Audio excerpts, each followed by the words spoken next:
Learning English is a big journey. We can improve our English with such a beautiful story. Let's listen to this story. It will improve your English speaking skills significantly. Do you want to improve your English? Do you want to speak English more fluently? You see, the English language changed my life. I was born in Hong Kong, so English is not my first language.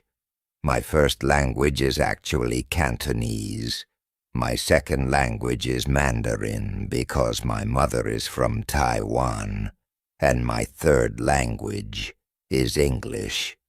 When I first immigrated to North America, I couldn't speak a word of English.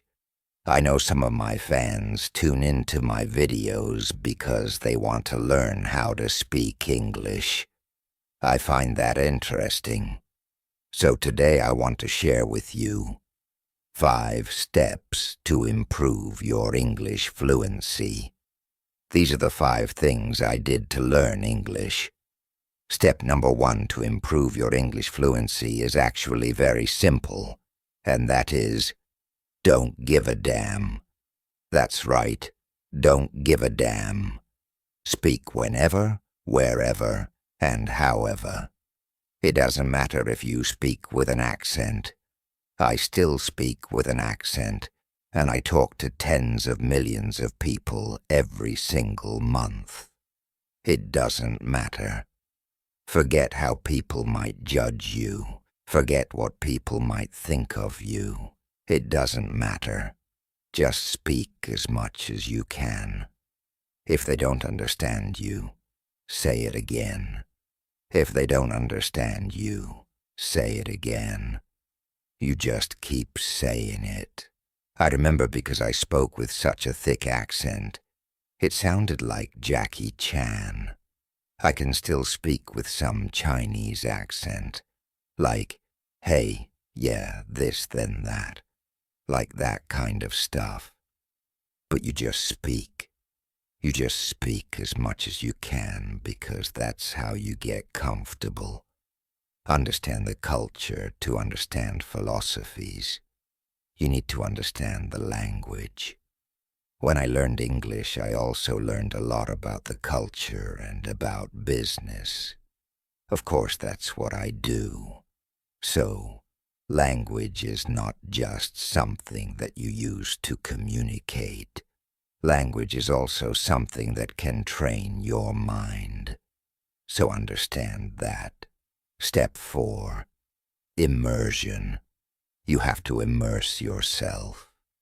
When I was learning English, I would listen to music every single day. I would listen to English music, English songs, and try to sing along. It was very difficult, and I was listening to rap music, which was way too difficult, so I gave that up. I was watching English movies without subtitles, and at first I wouldn't understand. I would understand maybe 5% of it. Then, as my English improved, I noticed I would understand the movie more and more. So, you have to immerse yourself. Talk in English, listen to English music, watch English movies. Do as much of that as you can, and naturally you'll pick up the slang, the stories, the phrases. Make it fun. It doesn't have to be studying. Make it fun. Talk to people who speak English. Interact, connect. Read, watch, listen. That's how you get good. That's how I got good. Step number 5 to improve your English fluency is to hang out with people who speak English. I know it sounds obvious, but that's how you do it.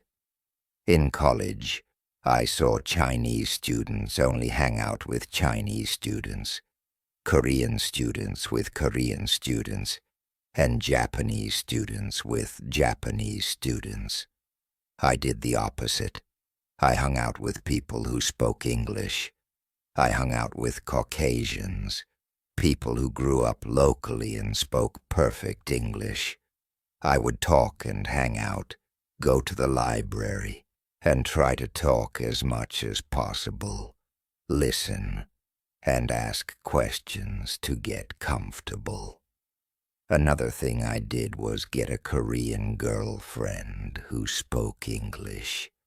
I'm not saying that's the only way, but if you want to learn a new language, hang out with someone who speaks that language, and you'll be shocked at how quickly you pick it up. Let me give you a bonus tip. Step number 6. Go into a state of overlearning. Let me explain.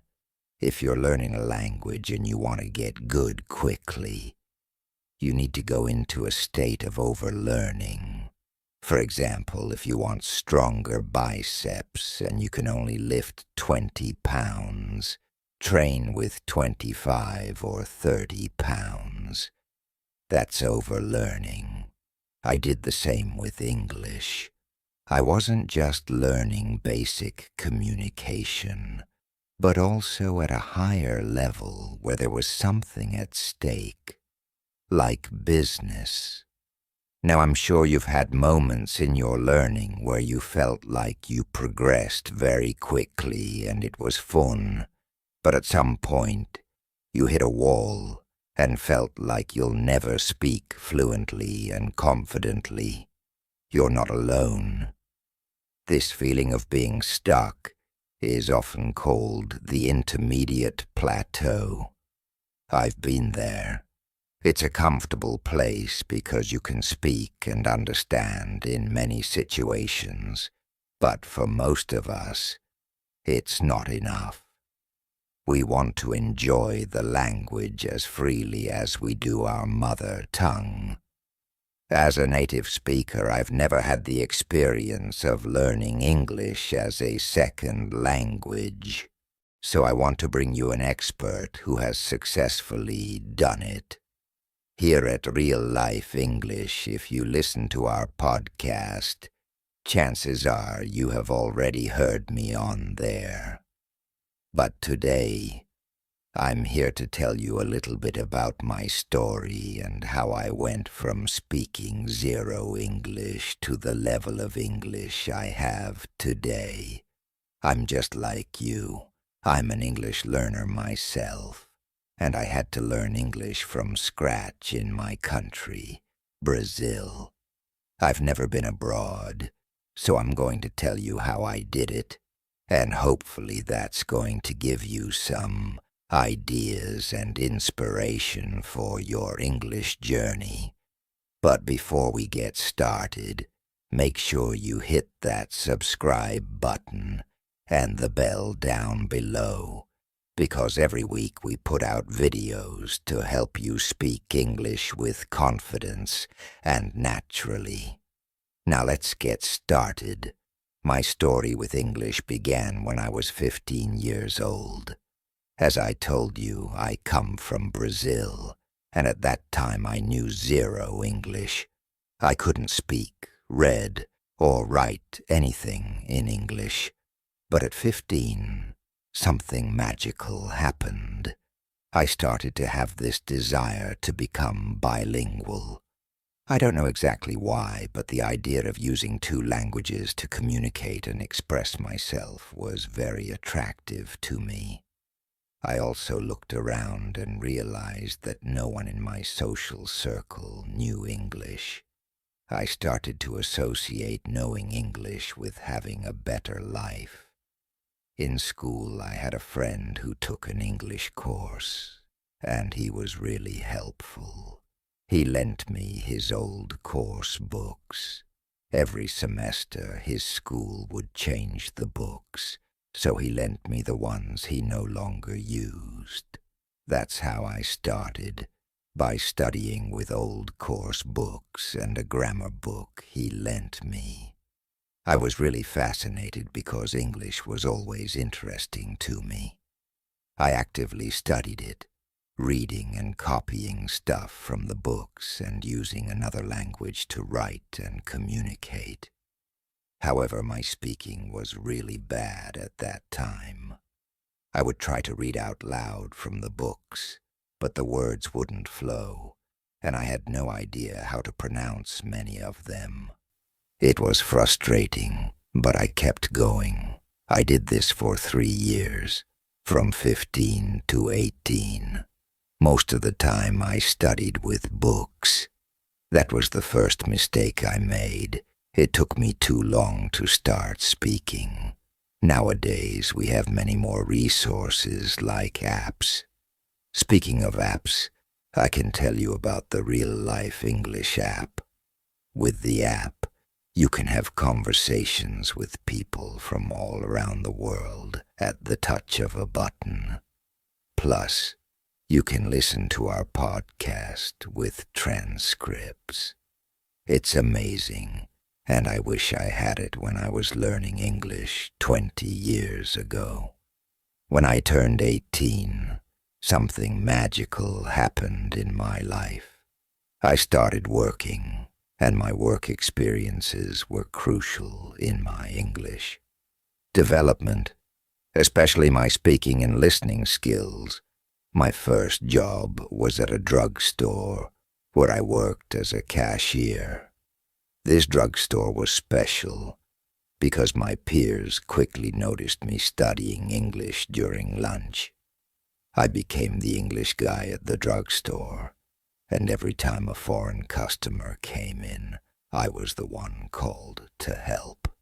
These interactions, though small, were incredibly useful.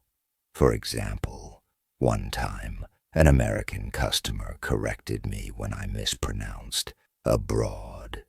These corrections helped me improve. Another significant job was working at a call center, where I spoke to Americans on the phone for 6 hours a day, 6 days a week, for a year. This was like my version of living abroad. It was my version of an exchange program, speaking to natives every day. This helped my speaking and listening skills tremendously. I only got that job because I already knew enough English from years of study and practice. My immersion in English became serious. Everything I did was in English. Watching movies, listening to music, reading. I loved rock and roll and always listened to my favorite bands. With my first paychecks, I bought DVDs to watch movies and series in English. If you want to know my exact step-by-step process to improve your English with movies and TV series, let me know in the comments. I can make another video in the future explaining how I did it. Finally, one weird thing that happened in my life was becoming an English teacher. I started teaching English at 21, and I've been doing it for 14 to 15 years now. Teaching English and helping people with their English was an experience that helped me master the language to a whole new level. When you teach, it's like learning again. You have to prepare, study, and find different ways to explain things. This mental process helps you understand the topic better, so you can explain it to your students. It's a win-win situation. You revise the information and study it again, and the other person learns new stuff. I've had the pleasure of working with wonderful, more experienced teachers over the years. This experience, along with constant learning and teaching, has helped me master English. Keep learning, keep developing yourself, and look for opportunities to use English daily, whether through work or interactions. Embrace the process and enjoy your journey to fluency. Thank you for watching, And don't forget to subscribe for more videos to help you speak English confidently and naturally. Thank you for watching, and don't forget to subscribe for more videos to help you speak English confidently and naturally. Now let's delve into some more practical steps and personal experiences that might help you on your English learning journey. When I started working at the drugstore, I realized that every interaction was a valuable opportunity to practice my English. I made it a point to initiate conversations with foreign customers, even if it was just simple greetings or helping them find a product. This constant practice helped me get over the fear of making mistakes. Remember, the more you use the language, the more natural it becomes. I also joined English-speaking clubs and groups where I could practice speaking with others who were also learning or fluent in English. These social interactions were incredibly beneficial because they allowed me to practice in a more relaxed and informal setting. If you have the opportunity, join such groups, or even create one if it doesn't exist in your area. Another crucial step in my journey was embracing the feedback, whether it came from friends, co-workers, or customers. I welcomed corrections and used them as learning opportunities. It's essential to have a positive attitude towards criticism. Remember, every correction is a step closer to fluency. One of the most effective techniques I used was recording myself speaking English. I would record conversations, practice sessions, or even read aloud from a book. Then, I would listen to the recordings to identify areas where I could improve. This self-assessment helped me fine-tune my pronunciation, intonation, and fluency. Watching English movies and TV shows was another significant part of my learning process. I would watch them with subtitles initially, and then without, trying to understand the dialogues and mimic the actors' speech patterns. Shows with natural conversational English were particularly helpful. I often paused and repeated phrases to practice pronunciation and intonation. Listening to English music and podcasts also played a crucial role. Songs and podcasts are a great way to get used to different accents, slang, and colloquial expressions. I would sing along to songs and mimic the speakers in podcasts. This not only improved my listening skills, but also my pronunciation and vocabulary. Reading was another habit that greatly contributed to my English skills. I started with children's books and gradually moved on to more complex texts like novels, newspapers, and academic journals. Reading expanded my vocabulary and helped me understand different sentence structures and writing styles. I made it a point to read something in English every day. One piece of advice I always give is to keep a vocabulary journal. Whenever you come across a new word or phrase, write it down along with its meaning and an example sentence. Review your journal regularly to reinforce your learning. This practice helps you actively use new vocabulary in your conversations and writing. Engaging in online forums and social media in English is another effective way to practice. Platforms like Reddit, Quora, and English learning communities provide opportunities to interact with native speakers and other learners. You can ask questions, share your thoughts, and get feedback on your language use. Lastly, Having a mentor or a language partner can significantly boost your learning. Find someone who is fluent in English and willing to practice with you regularly. They can provide guidance, correct your mistakes, and help you stay motivated. Remember, learning a language is a marathon, not a sprint. It takes time, effort, and patience. Celebrate your progress, no matter how small, and keep pushing forward. You are capable of achieving fluency. Thank you for joining me today. I hope my story and these tips inspire and help you on your English learning journey. Don't forget to like, comment, and subscribe for more content. As I continued my journey of learning English, I began to realize that immersing myself in the language was crucial. This immersion wasn't just about watching movies or listening to music. It was about integrating English into every part of my daily life. One technique that greatly helped me was changing the language settings on all my devices to English. My phone, computer, and even my social media accounts were all set to English.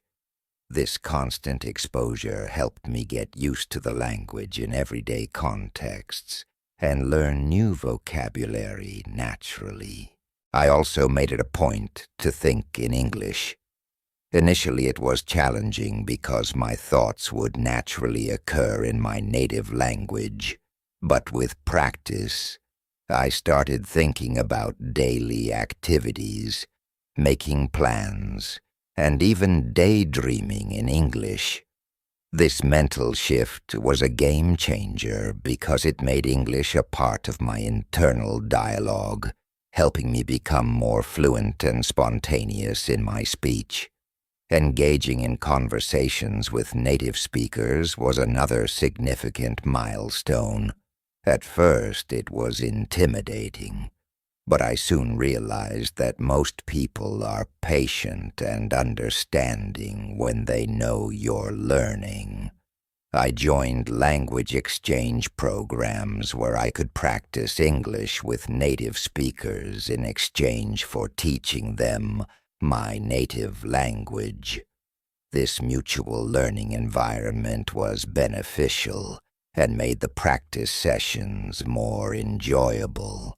Traveling, although not always feasible, can provide an excellent opportunity for immersion. Even short trips to English-speaking countries can expose you to different accents, dialects, and cultural nuances. If traveling is not an option, there are still many other ways to immerse yourself in English and continue improving your skills. Option: virtual travel through documentaries, virtual tours, and travel blogs can also be effective. Writing in English was another area I focused on. I started by keeping a daily journal where I wrote about my day, my thoughts, and my feelings.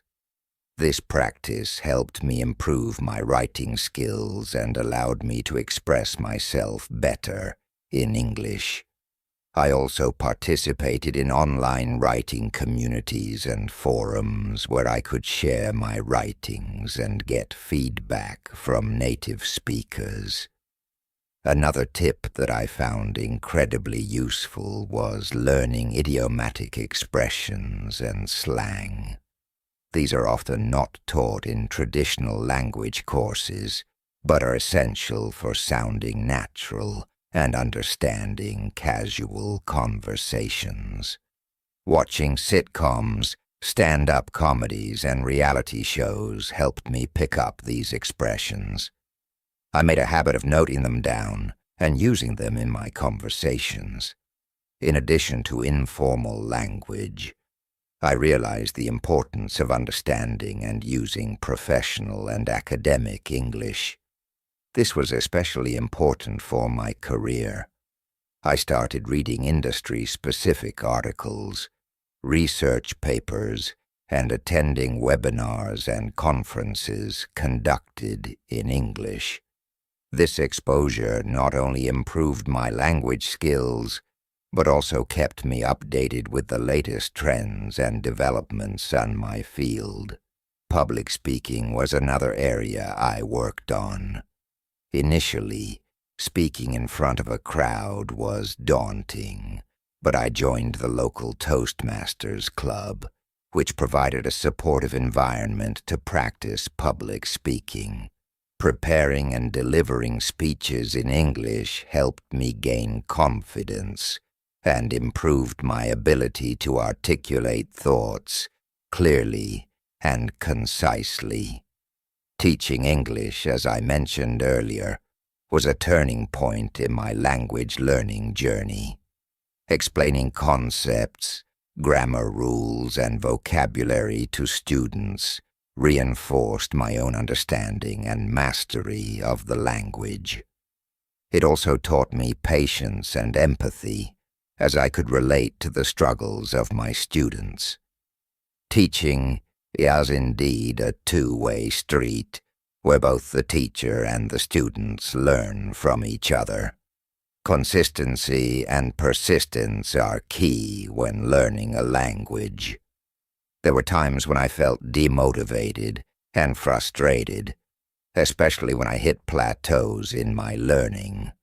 During these times, I reminded myself why I started learning English in the first place. I also set small, achievable goals and celebrated each milestone, no matter how small. These little victories kept me motivated and moving forward.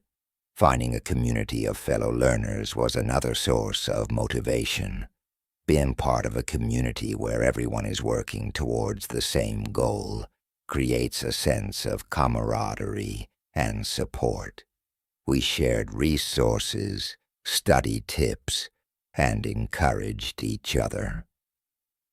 This sense of belonging and shared purpose made the journey less lonely and more enjoyable. One of the most important lessons I learned was to embrace mistakes. Making mistakes is a natural part of the learning process. Instead of being embarrassed or discouraged, I viewed mistakes as learning opportunities. Each mistake was a step towards improvement. This mindset shift made a significant difference in my confidence and progress. I also experimented with different learning methods to find what worked best for me. Some people learn best through visual aids, while others prefer auditory or kinesthetic methods. I discovered that a combination of reading, writing, listening, and speaking worked best for me. Using a variety of resources and methods kept the learning process interesting and effective. Setting specific, measurable, attainable, relevant, and time-bound, SMART goals helped me stay focused and track my progress. For example, instead of a vague goal like improve my vocabulary, I set specific goals like learn and use 10 new words each week. These concrete goals gave me a clear direction and a sense of accomplishment as I achieved them. Incorporating English into my hobbies and interests made learning more enjoyable. I love cooking, so I started watching cooking shows and reading recipes in English. I also enjoy sports, so I followed English-speaking sports channels and read sports articles. Connecting language learning with my passions made it feel less like a chore and more like a fun activity. Practicing mindfulness and relaxation techniques helped me manage the stress and frustration that sometimes come with learning a new language. Techniques like deep breathing, meditation, and positive visualization helped me stay calm and focused, especially during challenging moments. Learning about the culture associated with the English language was also enriching. Understanding cultural references, humor, traditions, and etiquette gave me deeper insights into the language and made my interactions more meaningful. It also fostered a greater appreciation and respect for the diversity within English-speaking communities. Using technology to aid my learning was a game changer. Language learning apps, online courses, and virtual reality experiences provided interactive and engaging ways to practice English. These tools offered flexibility and convenience, allowing me to learn anytime and anywhere. Reading extensively in English was another practice that significantly improved my language skills. I explored various genres, from fiction and nonfiction to poetry and technical writing. This not only expanded my vocabulary, but also exposed me to different writing styles and perspectives. Book clubs and reading groups were great for discussing what I read and gaining deeper insights. Developing a routine was crucial for consistent progress. I dedicated specific times each day to different aspects of language learning. For example, mornings were for reading and writing, afternoons for listening and speaking practice, and evenings for watching English shows or interacting with language partners. This structured approach ensured balanced and comprehensive learning.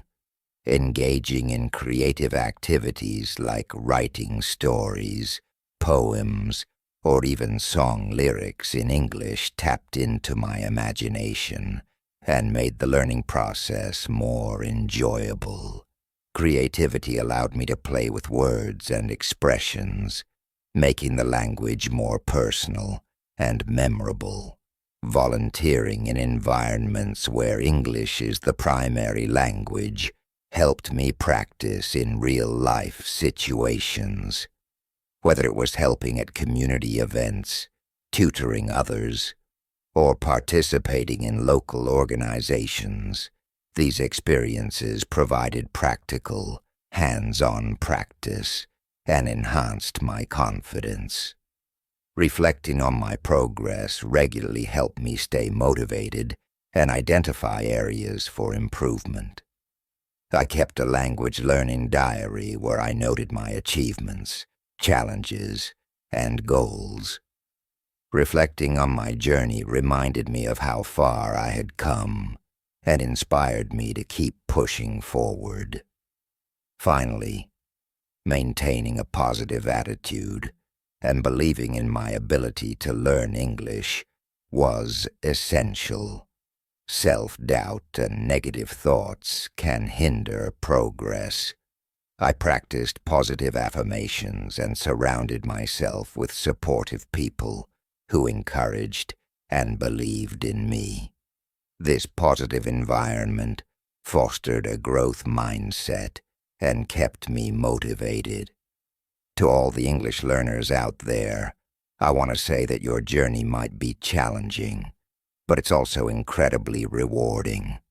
Every effort you put in brings you closer to fluency. Remember to be patient with yourself, stay consistent, and celebrate your progress.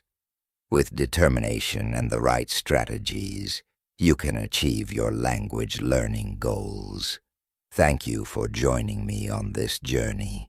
I hope my story and these tips inspire and help you on your English learning path. Don't forget to like, comment, and subscribe for more content that will help you speak English confidently and naturally. Keep practicing, stay motivated, and most importantly, Have fun with your learning. Until next time, take care and happy learning. The end.